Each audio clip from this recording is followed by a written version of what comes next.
dar início agora à nossa segunda aula da disciplina de Eletrônica de Potência do curso técnico em Automação Industrial. Eu sou o professor Felinto Firmeza. Nessa aula nós iremos ver os retificadores não controlados. Aqui nós iremos fazer uma breve revisão, porque acredito que vocês já viram na disciplina anterior. Retificadores controlados e os inversores. Essa aula, pessoal, ela já é uma continuação da primeira aula. Nós iremos continuar vendo os semicondutores, todos que nós estudamos.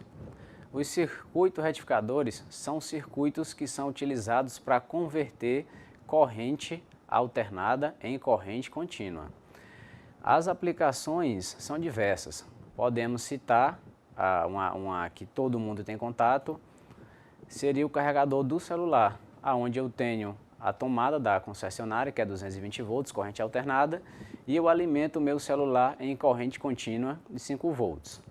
Além do retificador, também existem outros circuitos dentro do carregador que no momento não é interessante nós falarmos.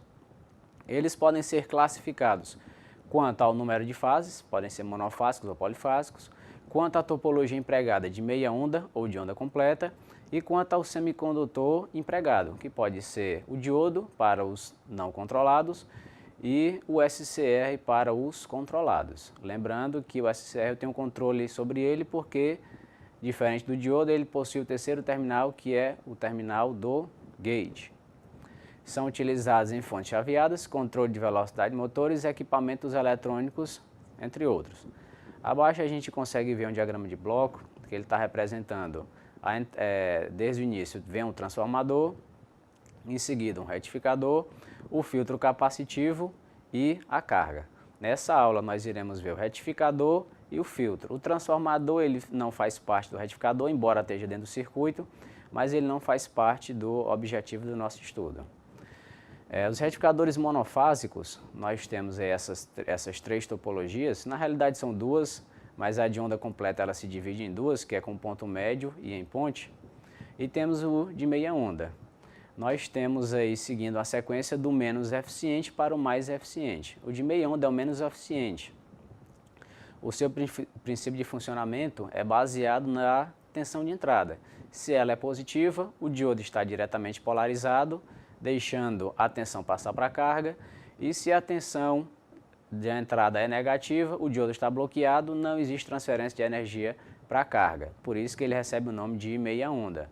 Somente o semiciclo positivo será transferido para a carga. Já nesses outros dois casos, nós teremos, o de onda completa, nós teremos transferência de tensão de entrada para a carga, tanto no semiciclo positivo quanto no negativo. No de ponto médio, tensão positiva, diodo 1 está conduzindo, diodo 2 está bloqueado. No semiciclo negativo, diodo 2 está bloqueado, conduzindo, diodo 1 bloqueado. Já no de onda completa, de onda completa em ponte, nós teremos uma condução chamada em X, que eu vou ter sempre dois diodos conduzindo e dois diodos bloqueados. Nós temos aí as formas de onda. Nós temos o de meia onda, que como eu já tinha antecipado para vocês, só é transmitido para a carga o semiciclo positivo. O semiciclo negativo ele é ceifado, ele não é transferido para a carga, porque o diodo está bloqueado. Já no de onda completa, tanto o em ponte quanto em derivação, as formas de onda serão as mesmas, que essa que está representada no slide.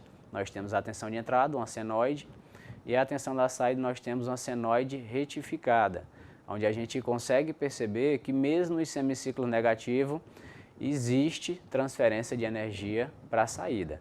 Isso acontece devido à topologia, que ela já foi projetada para isso. No semiciclo negativo eu tenho dois diodos que darão condição para isso acontecer.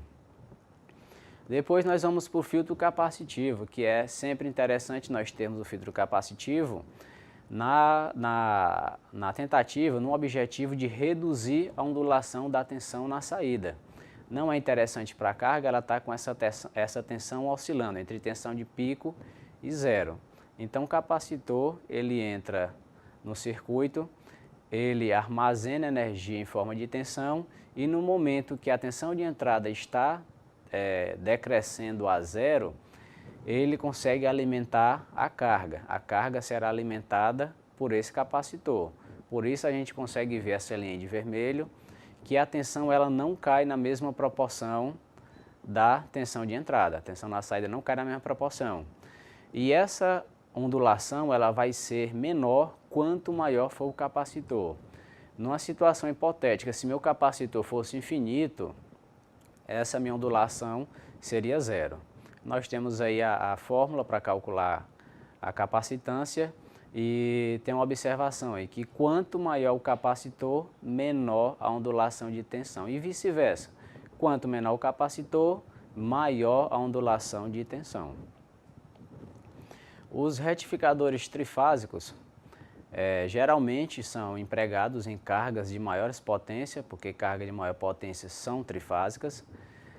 Eles possuem 3 fontes de corrente alternada, cujas tensões retificadas são combinadas na saída, e as fontes são iguais em amplitude e frequência, mas elas vão diferenciar entre si 120 graus.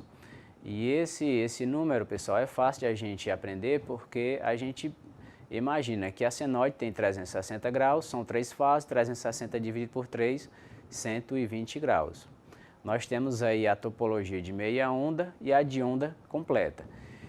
Sempre nós teremos conduzindo o diodo que tiver conectado à fonte que tiver maior tensão naquele momento.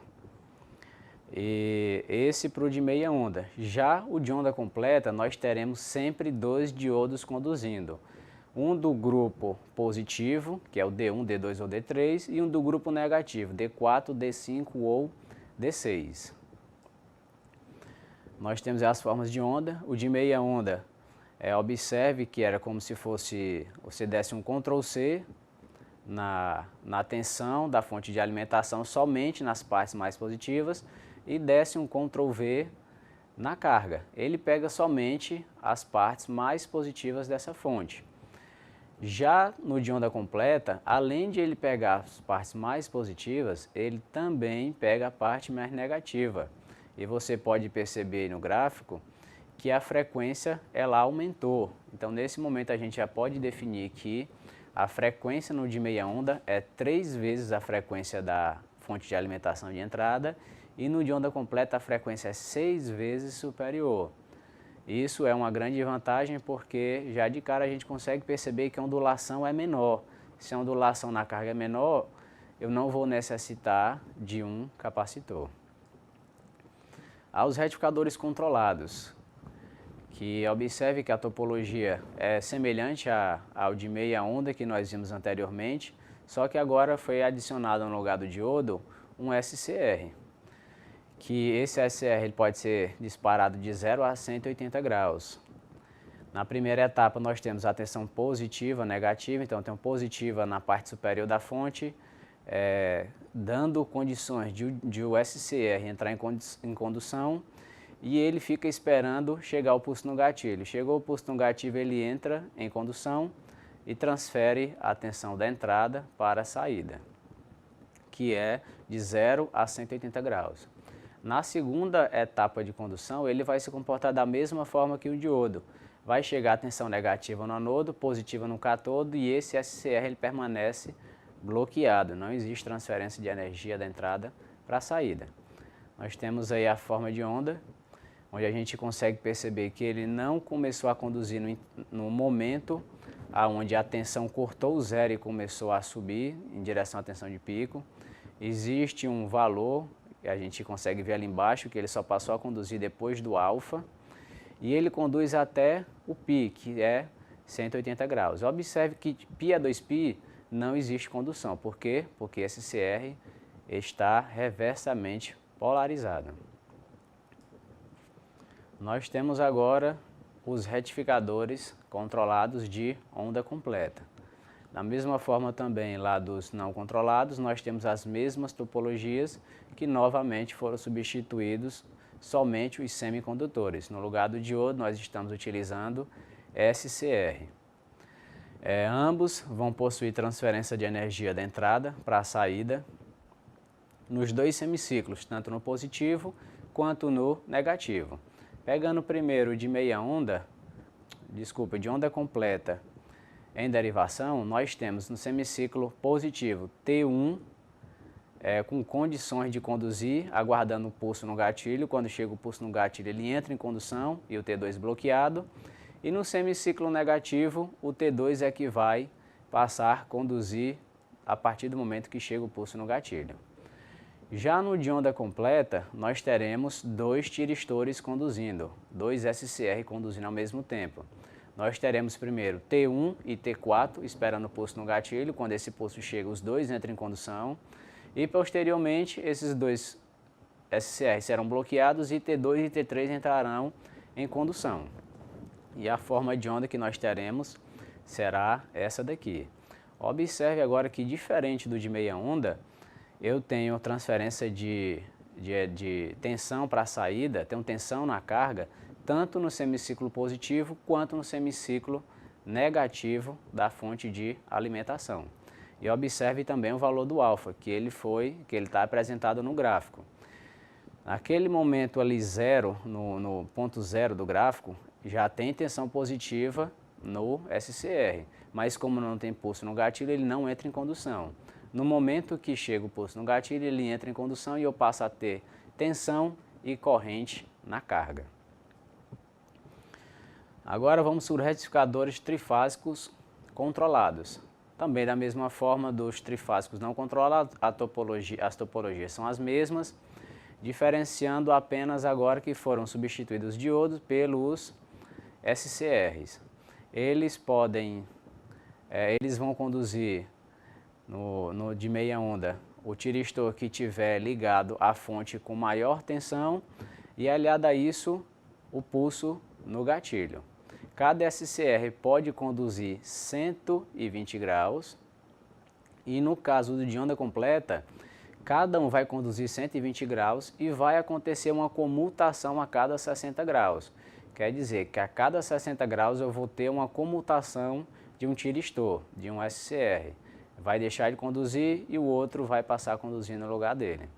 São retificadores de alta potência, porque as cargas de alta potência tendem a ser trifásicas. Podem operar em condução contínua, crítica e descontínua. Essa forma de condução ela está relacionada ao ângulo de disparo que vai mostrar a tensão na saída. Condução contínua é quando ele não toca o zero, crítica é quando ele toca o zero e sobe no mesmo instante, a descontínua é quando ele toca o zero e permanece um intervalo de tempo no zero, como os gráficos aqui mostram.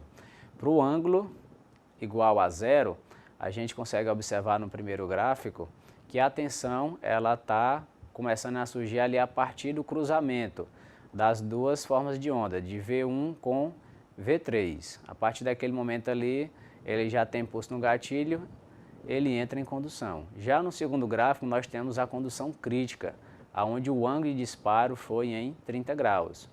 Observe que ele chegou a tocar o zero ali no eixo X, tocou o zero, mas subiu logo em seguida. E já na terceira situação, nós temos um ângulo de disparo igual a 60 graus. Nesse caso, observe que a tensão ela permaneceu o intervalo em zero e em seguida ela cresceu. E agora vamos para os inversores. Os inversores são dispositivos eletrônicos capazes de converter corrente contínua em corrente alternada. São utilizados em controle de velocidade de motores, a alimentação ininterrupta de cargas importantes, são os no-breaks, sistemas fotovoltaicos, entre outros. As principais topologias são meia onda e ponte completa.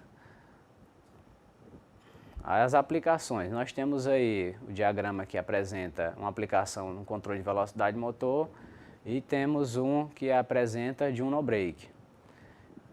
Nós temos aí no controle de velocidade de motor, temos o retificador, depois desse retificador ele passa por um filtro, que seria o filtro capacitivo, nós temos um barramento CC, em corrente contínua, e em seguida esse barramento alimenta o inversor. E o inversor vai alimentar o motor.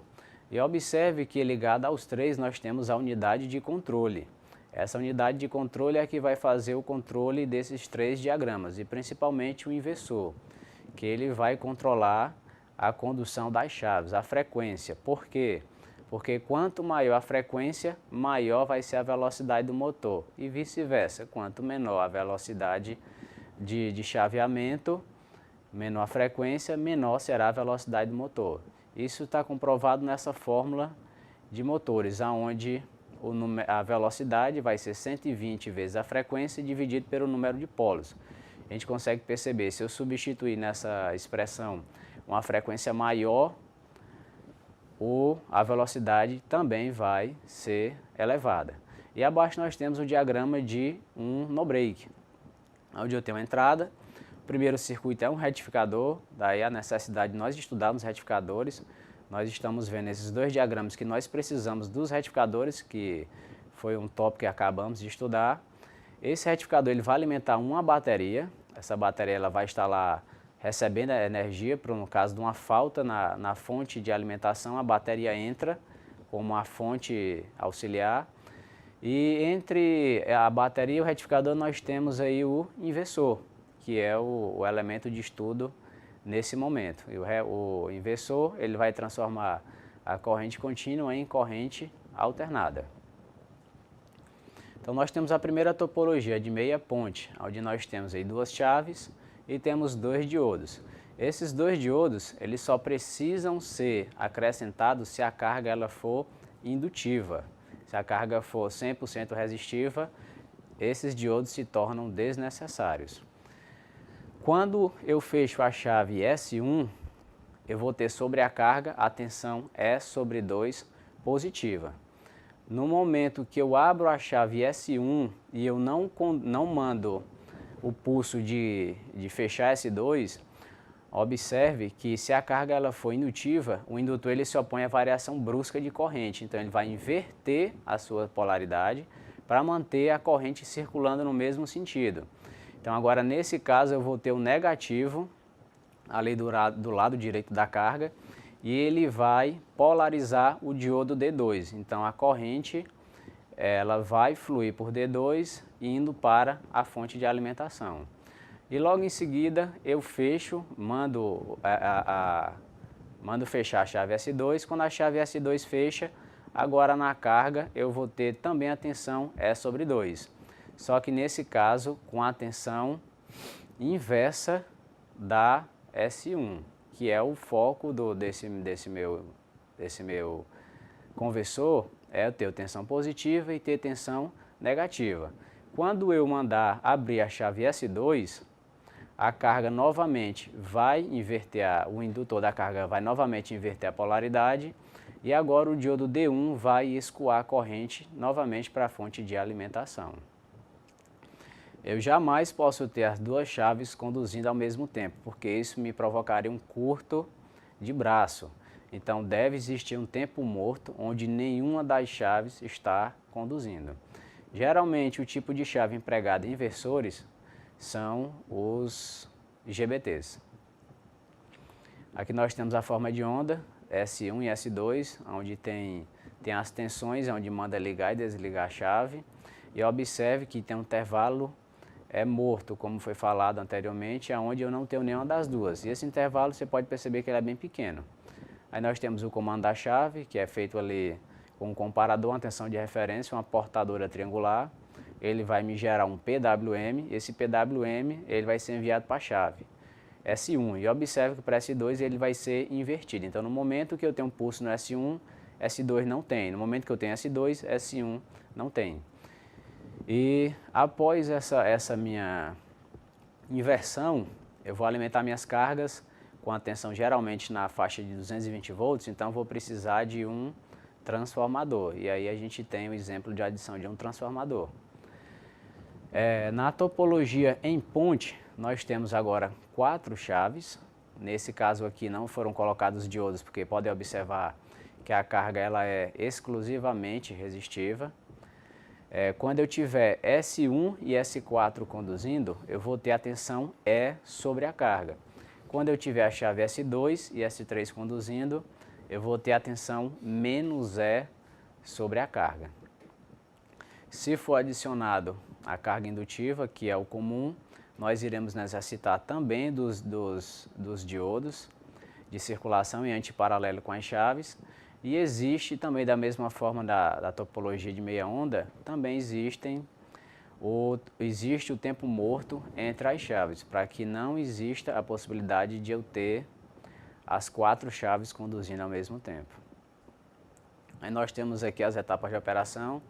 Na primeira etapa, a chave S1 e S4 foram fechadas, então ela está entregando energia da entrada para a carga. Na etapa 2, as duas chaves foram comandadas a abrir, S1 e S4, e S2 e S3, elas também já foram comandadas a conduzir, mas nesse momento quem está conduzindo a corrente é o diodo 2 e o diodo 3. Por quê? Porque a carga, ela se opõe, a carga indutiva ela se opõe à variação brusca da corrente, ela inverte a polaridade e vai polarizar esses dois diodos, D2 e D3, até que a corrente escoe toda para a fonte de entrada. Quando isso acontecer, a chave S2 e a chave S3, elas entram em operação e agora vão transferir para a carga a tensão menos E. Vai ser invertida a tensão da entrada. Quando essas chaves forem comandadas a bloquear, novamente o indutor vai se opor à variação brusca da corrente, inverte suas polaridades, e agora nesse caso ele vai levar a condução o diodo 1 e o diodo 4. Nós temos aqui as formas de onda para o inversor. Nós temos aí nesse gráfico tanto a tensão quanto a corrente. Observe que a corrente é essa mais baixa, que é representada por E sobre R, e a tensão é só o E, que é a tensão de entrada. E temos o intervalo, quais as chaves que estão conduzindo. No primeiro S1 e S4, depois S2 e S3 e depois S1 e S4, voltando à primeira etapa. E aqui nós encerramos a nossa segunda aula. Espero que vocês tenham gostado e vamos aos estudos. Obrigado.